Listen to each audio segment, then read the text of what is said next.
इस चर्चा को आगे बढ़ाते हैं। अब तक बात रेरा की हो रही थी, उससे पहले सरकार की बात, उससे पहले समाजवादी पार्टी के जो प्रदेश अध्यक्ष हैं वो अपनी बात बता रहे थे। शुरुआत डिप्टी सीएम केशव प्रसाद मौर्य साहब के साथ हुई थी।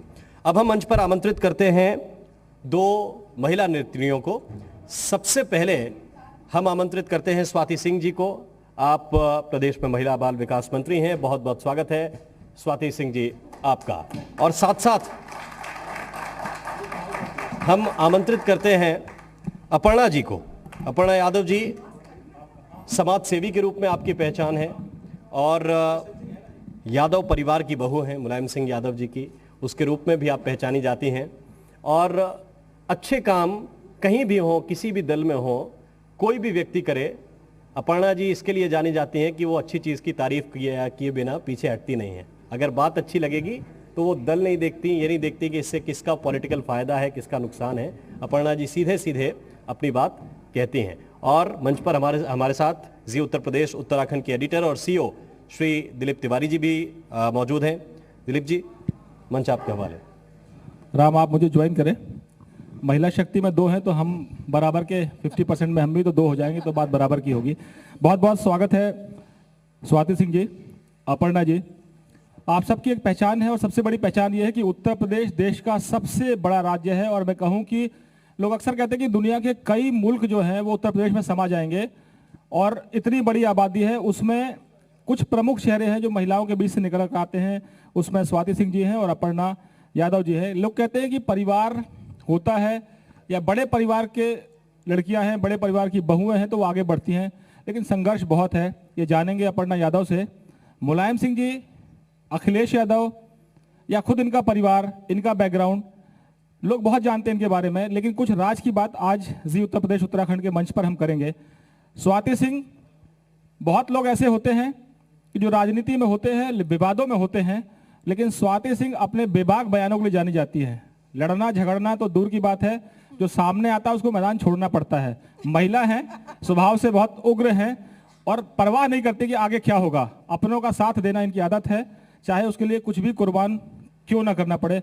स्वाति जी, मंत्रालय ऐसा, महिला बाल विकास, और महिलाओं का ही विकास नहीं हो रहा है। यूपी में आधी आबादी आपकी भी है, पूरे देश में आधी आबादी, बात आधी आबादी की होती है, लेकिन चेहरे स्वाति सिंह होंगी, अपर्णा यादव होंगी, या इनकी जेठानी होंगी, या और 10-20 लोग बता लीजिए आप। मुझे उंगलियों में गिनने में, नाम गिनेंगे 5 मिनट में खत्म हो जाएंगे। उत्तर प्रदेश की महिला शक्ति 22 करोड़ की आबादी में केवल 22 लोग नहीं है, तो ये किसका दोष है? जो आप बोल रहे हैं कि महिलाओं का विकास नहीं हो रहा है, महिलाओं का बढ़ नहीं रही हैं आगे, मैं आपको याद दिलाना चाहूँगी कि इस देश की बेटियों को आज़ादी के 70 साल तक ये इंतज़ार करना पड़ा कि इस देश में कोई ऐसे प्रधानमंत्री आएँ और बेटी बचाओ बेटी पढ़ाओ जैसे योजना की शुरुआत करें।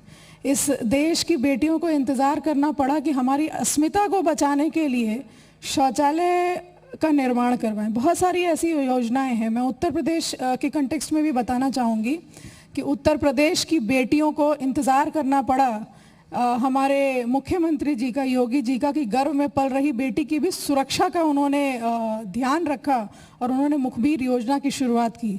और जिस समय में हम बैठे हैं आज के समय में भी मिशन शक्ति नाम से महिला सशक्तिकरण के लिए, महिला स्वावलंबन के लिए और महिला सुरक्षा के लिए हम उस मिशन को चला रहे हैं।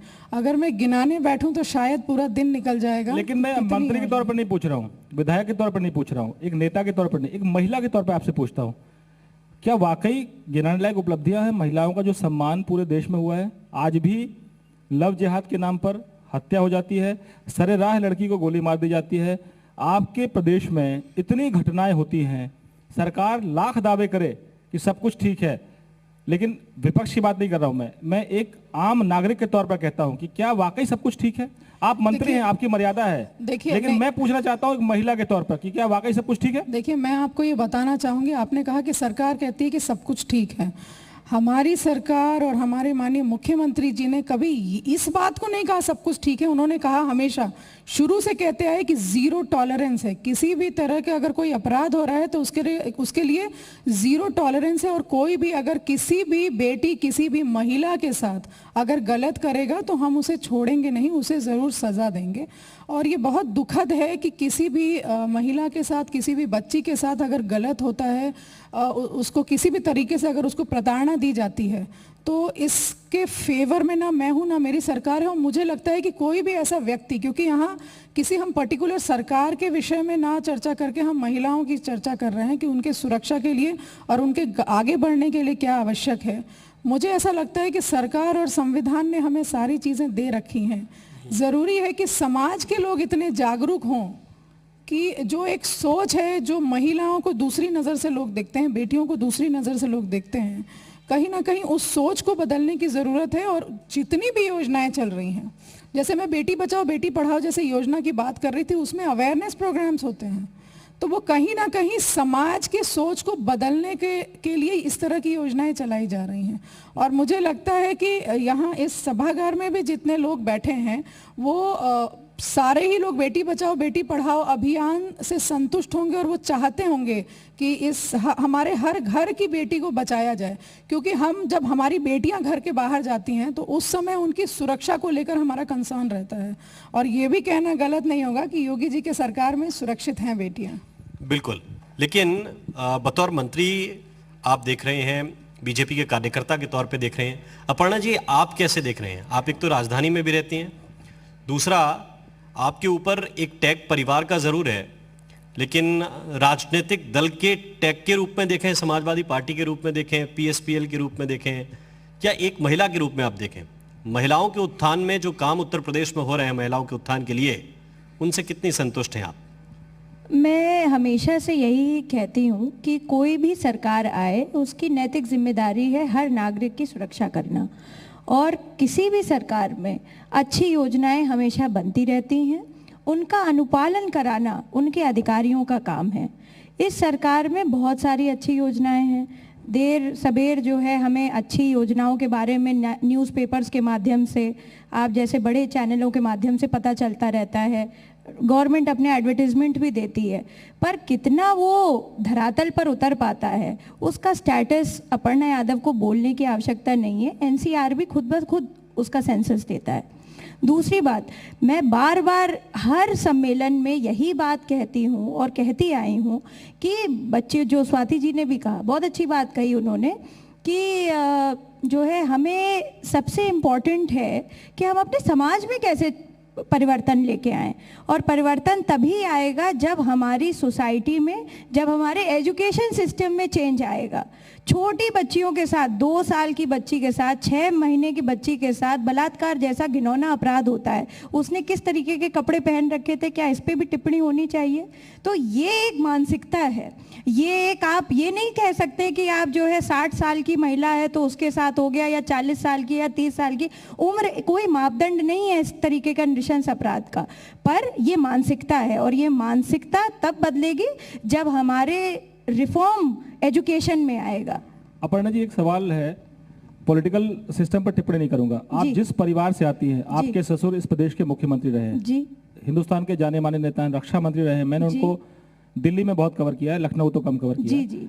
आपके जेठ जी इस प्रदेश के मुख्यमंत्री रहे हैं जी, आपकी जेठानी जो है वो सांसद रही हैं जी, आपके परिवार के बहुत से लोग सांसद विधायक रहे हैं, आप खुद जो है वो एक्टिव हैं, आप सोशल एक्टिविस्ट हैं। अब आप पार्टी में क्या है तो ये आप तय करेंगे। लोग अक्सर सवाल उठाते हैं कि अपर्णा ससुर के साथ है या योगी जी के साथ है? मैं तो पार्टी की जो है मेंबर हूँ। 2016 में मेरा जो है वो भी रसीद भी भैया होगी वहाँ पे, और मैंने पूरा अपने वाइट उससे जो है पार्टी के फंड पे पैसे भी ट्रांसफर करे थे। मैं सवाल ये पूछ रहा हूँ, लाइफ टाइम मेंबर बनी हुई मैं सवाल ये पूछ रहा हूँ उसके बाद मुझे नहीं पता कि जब क्या महिलाओं का सवाल आता है, बच्चियों का सवाल आता है, जो आपने सवाल उठाया, वही सवाल मेरा है कि वहाँ समाजवादी पार्टी हो, वहाँ बीजेपी हो, वहाँ कांग्रेस की प्रियंका गांधी हो, या फिर बहन जी की पार्टी हो, मायावती जी की पार्टी, चारों पार्टियां केवल गिद्ध की तरह वोट बैंक के सवाल पर चर्चा करती है। संसद में हमने निर्भया का केस देखा, संसद में मैंने पूरी रात रिपोर्टिंग की, लाइव कवरेज चलता रहा, पूरा हिंदुस्तान देखता रहा, लेकिन निर्भया की मौत के बाद भी आज कितनी निर्भया शहीद हो चुकी हैं, और हिंदुस्तान का यही पॉलिटिकल सिस्टम उनको सुरक्षा नहीं दे पाया। देखिए, ये एक, वही मैं आपको बार बार बात बता रही हूँ, ये किसी पॉलिटिकल सिस्टम या कोई एक पर्टिकुलर सिस्टम से जुड़ा हुआ नहीं है।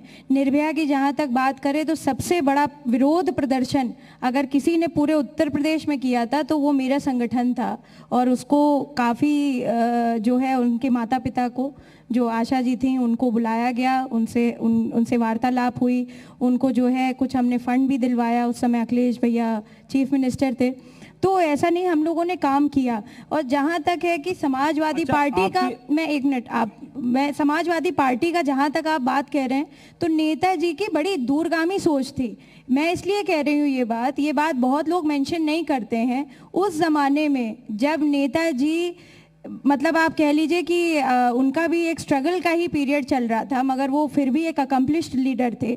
उस ज़माने में उनकी इतनी दूरगामी सोच थी कि उन्होंने फूलन देवी जैसी महिला को बकाया टिकट दे करके जितवाया भी, और एक दलित महिला को जो है एमपी बनवाया। इससे बड़ी बात क्या हो सकती है? आप सोचिए ना, आप ये सोचिए कितने, आप एक मिनट, सवाल मेरा यहाँ बनता है। नहीं, बहुत बड़ी बात है ये। आप ये बताइए ना, कोई एक ऐसा रेप विक्टिम बता दीजिए जिसको किसी भी पार्टी के दल ने टिकट दिया हो और वो चुनाव जीत करके पार्लियामेंट में पहुंचा हो। तो इससे बड़ा आपके राइट हैंड में बैठी हैं स्वाति सिंह जी, उनकी पार्टी कहती है, सुनिए, नहीं, उनकी पार्टी कहती है कि ये वही मुलायम सिंह है जो कहते हैं लड़कों से गलती हो जाती है। देखिए, वो एक सवाल पे और वो एक जवाब पे उसका टिप्पणी और उसका शोषित जो भी एक जवाब का जो प्रत्युत्तर दिया नेताजी पे, उस पे मैं कमेंट नहीं करना चाहती हूँ, पर मैं एक सोच की बात बता रही हूँ। अगर किसी रेप महिला को उन्होंने टिकट दिया और उस विक्टिम को जो है पार्लियामेंट पहुंची, तो ये बहुत बड़ी बात है। And that too a Dalit female. ये कभी नहीं ना हुआ है और मुझे नहीं लगता कि ये इतिहास में कभी आगे होगा, पर ये बहुत बड़ा बात। स्वाति सिंह जी वो कह रहे हैं कि एक ऐसी महिला को टिकट दिया मुलायम सिंह जी ने जिसके खिलाफ बहुत बड़ा अपराध हुआ था और उन्होंने बदला अपने तरीके से लिया, कानून के खिलाफ जाकर लिया। मैं कहता हूँ आज भी ऐसी पॉलिटिकल पार्टीज है जो रेप के एक्यूज को विधायक बनाती हैं, सांसद बनाती हैं, जिला पंचायत का अध्यक्ष बनाती हैं और अपनी पार्टी का संगठन से भी जोड़ लेती हैं। तो आप क्या कहेंगे? देखिए, पहले तो मैं एक चीज़ थोड़ा सा आपकी बात से थोड़ा सा मैं सहमत नहीं हूँ। जैसा आपने कहा कि एक दलित महिला को, मुझे लगता है कोई भी महिला होती है उसको ये कैटेगराइज नहीं करना चाहिए दलित या किसी भी शब्द से, किसी को भी कैटेगराइज नहीं करना चाहिए। तो ये बहुत अच्छी बात है अगर कोई भी व्यक्ति किसी महिला को बढ़ा रहा है, तो चाहे वो अगर विक्टिम है या नहीं है। लेकिन अगर इस तरह के एग्जाम्पल जैसे आपने बताया, बहुत सारी ऐसी पार्टीज़ हैं, तो ये देखना चाहिए कि आप अपनी पार्टी की बात बता रहे हैं, आप नेताजी की बात बता रहे हैं कि उन्होंने फूलन देवी को इलेक्शन लड़वाया, उनको उन्होंने जितवा करके सदन में भेजा। लेकिन मैं पूछना चाहती हूँ कि ऐसी कितनी महिलाएं थी? और उस समय अगर देखा जाए, जब आप डेटा की बात कर रहे थे कि एनसीआरबी के आप डेटा देख लीजिए, तो अगर उस समय का डेटा और आज का डेटा, मैं कहती हूँ आपके टाइम का डेटा, हमारे सरकार से पहले का डेटा और अभी का डेटा देख लीजिए। मैं तो पार्टी विशेष कोई स्वाति जी बात ही नहीं कह रही हूँ, मैं तो एनसीआरबी के डेटा अभी भी हैं, अभी भी जितने केस आफ्टर निर्भया हुए हैं मैं उसकी बात कर रही हूँ। और मैं बात यही कह रही हूँ कि सारे जितने मुझे पूरी बात आप खत्म कर लेने दीजिए, क्योंकि विक्टिम की बात हुई तो मेरी शुरुआत भी एज अ विक्टिम ही हुई थी। मैं उस बात को कह रही हूँ, नेताजी ने किया, लेकिन शायद आपके भैया ने नहीं किया। और मैं इलेक्शन लड़ाने की बात नहीं कर रही हूँ, मैं बात ये कर रही थी कि उस समय मुझे सरकार से जो सहयोग चाहिए था, क्योंकि बात मेरी नहीं थी, बात मेरी बेटी की थी। उस समय वो 12 साल से भी कम एज उसकी थी। बात मेरे घर परिवार के महिलाओं की थी। मुझे पॉलिटिक्स में नहीं आना था, ना मेरे परिवार की किसी महिला को आना था। उस समय जो मुख्यमंत्री थे उनको ज़रूर आकर के सामने आकर के महिलाओं के लिए सामने आना चाहिए था। तो मुझे लगता है कि पीछे ऐसा काम हुआ होगा किसी एक व्यक्ति विशेष के लिए, लेकिन अगर मैं अपनी शुरुआत की बात करूं तो उस समय नहीं। आप दोनों से सवाल पूछ रहा हूं जी। जैसे इन्होंने कहा कि उस समय के मुख्यमंत्री आपके भैया जेठ जी, वो इनकी बेटी के सवाल पर, जो इनकी बेटी पर आपत्तिजनक टिप्पणी करने वालों पर अगर एक बयान देते तो एक मैसेज जाता कि प्रदेश का मुख्यमंत्री मुखिया इससे सहमत नहीं, इत्तेफाक नहीं रखता। दूसरा, जो आपने कहा कि एक ऐसी महिला को आपके ससुर ने टिकट दिया जिसको प्रताड़ित किया गया था क्योंकि वो एक ऐसे समाज से थी जो पिछड़ा हुआ समाज था। मेरा सवाल यह है कि क्या किसी भी पॉलिटिकल पार्टी की महिलाएं हो, किसी भी पॉलिटिकल सिस्टम से आती हो, क्या इस मामले में अपनी पार्टी को मजबूर नहीं कर सकती हैं कि आप इसमें तो राजनीति मत कीजिए कम से कम? बिल्कुल कर सकती हैं और करना भी चाहिए। और मैं तो हमेशा बोलती रहती हूँ इस बात पे, मैं तो बड़ी मुखर रूप से बोलती हूँ कि पार्टी पॉलिटिक्स किसी भी महिला को लेकर के नहीं होनी चाहिए, बच्चे को लेकर के नहीं होनी चाहिए, और इस तरीके के जघन्य अपराध में तो बिल्कुल नहीं होनी चाहिए, चाहे किसी भी पार्टी की महिला हो या फिर कोई भी अन्य महिला भी हो। जैसे उन्होंने कहा, मैंने दलित बार बार इसीलिए बोला क्योंकि फूलन देवी का एक रिकॉर्ड बताया जाता है, तो उनको एक संबोधन भी किया जाता है कि क्योंकि वो समाज से थी, इसलिए मैंने बोला मेरा। और कोई इनकी बेटी के मामले में आप समर्थन करेंगे इनका? बिल्कुल, अरे मैंने बिल्कुल किया था, क्या बात कर रहे हैं आप? आपकी पार्टी से समर्थन नहीं मिला? मैं पार्टी विशेष नहीं, मैंने तो किया था, स्वाति जी को खुद भी पता है, मैंने खुद भी किया था और मैंने बोला भी था इस बात पे। जिस आप आधी आबादी के रिप्रेजेंटेशन की अगर बात आप कर रहे हैं, चाहे वो पॉलिटिक्स में हो चाहे किसी भी प्रोफेशन में हो, मुझे ऐसा लगता है कि उस रिप्रेजेंटेशन के लिए हर व्यक्ति को ये अपने घर की महिलाओं को, अपने घर की बेटियों को, अपनी बहनों को इतना तैयार करना पड़ेगा। इसीलिए समाज में सोच बदलने की जरूरत है, फिर हमारा रिप्रेजेंटेशन आधा रहेगा हर जगह। हम तो सोच बदल चुके हैं, इसलिए आप दोनों को बिठाया है यहाँ पर। मैंने कहा हर व्यक्ति को अपने घर से इसकी शुरुआत करनी पड़ेगी। हमने अपने घर से कर दी है। तो अगली बार हम ये एक्सपेक्ट करेंगे कि आपके घर का कोई व्यक्ति। चाहता हूँ कि मैं 3 बेटियों का पिता हूँ और मैंने उन पर कोई बंदिश नहीं डाली है, और मैं मंच से ये कह रहा हूँ कि मैं एक पत्रकार नहीं, पिता भी हूँ, और मैंने उनसे कहा है कि ये देश, ये पूरी दुनिया जैसे तुम चाहो वैसे चलो, कोई बंदिश नहीं है। मैं साधारण नागरिक हूं, आम आदमी नहीं कहूंगा क्योंकि आम आदमी एक पार्टी है। दिलीप जी, मैं ये बात किसी आपके लिए या अपने लिए नहीं कह रही हूँ। होता ये है कि जब आप कभी भी देखिएगा कोई ऐसी विक्टिम है, चाहे रेप के केसेस हो रहे हैं, मोलेस्टेशन के, स्टॉकिंग के, सबसे पहले घर परिवार में होता क्या, हम लड़की को दबा देते हैं, बाहर नहीं बताना, बदनामी हो जाएगी, पुलिस केस नहीं करना, बदनामी हो जाएगी। हम क्यों नहीं बोलते हैं कि समाज इसमें आगे आए और कहे कि लड़की की नहीं, लड़के की बदनामी होगी, उस लड़के को सामने ले आओ, उसको जो सजा देनी है दो। आप अपनी बच्ची का कॉन्फिडेंस तो घर में ही खत्म कर दे रहे हैं, उसकी हत्या तो आप घर में कर दे रहे हैं, वो बच्ची बाहर जाकर कैसे बोलेगी? तो कम से कम आप अपनी बेटी को इतना मजबूत तो बनाइए कि अपनी बात रख सके। जिस बच्चे को माँ बाप उसकी बात नहीं सुन रहे हैं, उसकी फीलिंग्स को आप नहीं एक्सेप्ट कर रहे हो, दूसरा कोई क्या करेगा? उस सोच को बदलने की जरूरत है। बिल्कुल बदलाव की जरूरत है। और उत्तर प्रदेश में समाजवादी पार्टी कह रही है कि वो सरकार बदल देंगे। अपर्णा जी, एक सवाल आपसे है।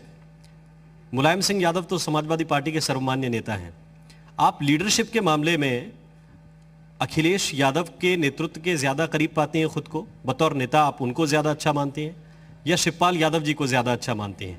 वो चाचा हैं, दोनों को आपने चाचा तो है ही नहीं हमारी पार्टी में, उनकी तो अलग पार्टी है ना जी। तो उनको बतौर नेता, दो नेताओं के बीच में, परिवार के दोनों नेता हैं। ये परिवार के दोनों नेता हैं, मगर जहां तक समाजवादी पार्टी का सवाल है, उसमें नेताजी का शीर्ष नेतृत्व है और अभी भी उनके पास जो है वो संरक्षक की भूमिका में है। जितना भी जो भी कुछ आपको दिख रहा है वो सब कुछ अखिलेश भैया सब कुछ डिस्कशन बतौर करते हैं नेताजी के साथ। और फिलहाल अभी उनकी तबीयत बहुत ख़राब हो गई थी, कोरोना भी हो गया था उनको, पर तब भी जो है वो अपनी इस कोरोना की जंग में जीते। और मुझे लगता है 81-82 years he is a true warrior. मतलब अभी तक पार्टी इतनी बड़ी संभाली हुई है, कोरोना हो गया, अपनी हेल्थ एलिमेंट से भी लड़ रहे हैं। एक राज की बात बता दूं जी कि संसद में पूरे हिंदुस्तान में केवल एक नेता ऐसा था जो हमेशा कहता था कि हमको खतरा पाकिस्तान से नहीं चीन से है। वो मुलायम सिंह डिफेंस मिनिस्टर रहते हैं। और हम लोगों से अनऑफिशियल बातचीत में, अब तो हम कह सकते हैं पत्रकार हैं, कि उन्होंने कहा था कि ये सरकार गलत दिशा में जा रही है, चाइना से बड़ा थ्रेट कोई है नहीं, और वो संसद में रक्षा मंत्री रहते हुए बोले थे। आज हम सभी लोग वही झेल रहे हैं, उसी के भुक्तभोगी हो रखे हैं। ठीक करेंगे, लीडरशिप तो नेताजी की है, लेकिन मैं आपसे एक बड़ा ट्रिकी सवाल पूछ रहा हूँ, परिवार का मामला है। जब आप गौ सेवा करती हैं, योगी जी की तारीफ करती हैं, योगी जी आपके घर जाते तो लोग समझ नहीं पाते कि आप किस पार्टी में। अरे भाई देखिए, सबसे पहले तो मुझे ये बोलना है कि योगी जी जब चीफ मिनिस्टर के पद पर आसीन भी नहीं थे, पदासीन भी नहीं थे। उत्तराखंड का रिश्ता है क्या? अरे अब वो उत्तराखंड के, इसमें मैं क्या कर सकती हूँ? मेरे पिताजी, मेरा अंजल पानी तो सब लखनऊ का ही है, पैदाइश लखनऊ की है, सब कुछ पढ़ाई लिखाई सब कुछ मेरी लखनऊ की है, तो मैं तो यूपी वाली हूँ। पर मैं ये कहना चाहती हूँ कि जब वो इस पद पे नहीं थे तब भी मैं गोरक्षनाथ मंदिर जाती थी, उनसे मेरी कई बार जो है गौ सेवा पे भी विशेष चर्चा हुई और उनका गौशाला भी देखा मैंने। उस समय मैं भी बड़ा इंटरेस्टेड थी और मैं काम भी कर रही थी यही। तो एक होता है कि भाई आदमी जानता है उस हिसाब से, जैसे स्वाति जी जब नहीं भी थी तो वो मुझे देखती थी, एज अ छोटा बच्चा मैं खेलती रहती थी आसपास, तो बात कहती थी वो मतलब ऐसा कुछ है उनका नहीं। फासला बहुत ज्यादा है, उम्र पूछी नहीं जाती है, लेकिन ठीक है, चलिए, वो वरिष्ठ नेता है, मंत्री हैं, आप भी आगे चल के राजनेता बनेंगी और बनी हैं, तो समाज सेवा के साथ राजनेता ही तो होता है आगे। जी जी जी। स्वाति जी, अक्सर ये सवाल उठता है कि आपका विरोधी कौन है? पार्टी में एक ताकत है, मुख्यमंत्री तो आपके योगी जी हैं, लेकिन विपक्ष कहता है कि अब की बार साइकिल 5 कालिदास मार्ग में जाएगी। काम इनका बोल नहीं रहा है मौजूदा सरकार का, तो अखिलेश यादव सत्ता में आना चाहते हैं, बुआ जी नाराज हो गई हैं संगठन, तो आपके लिए फायदा क्या है कि बुआ और भतीजे में लड़ाई हो, फिर वहां से अरविंद केजरीवाल मफलर और टोपी के साथ देखने लगेगा उत्तर प्रदेश?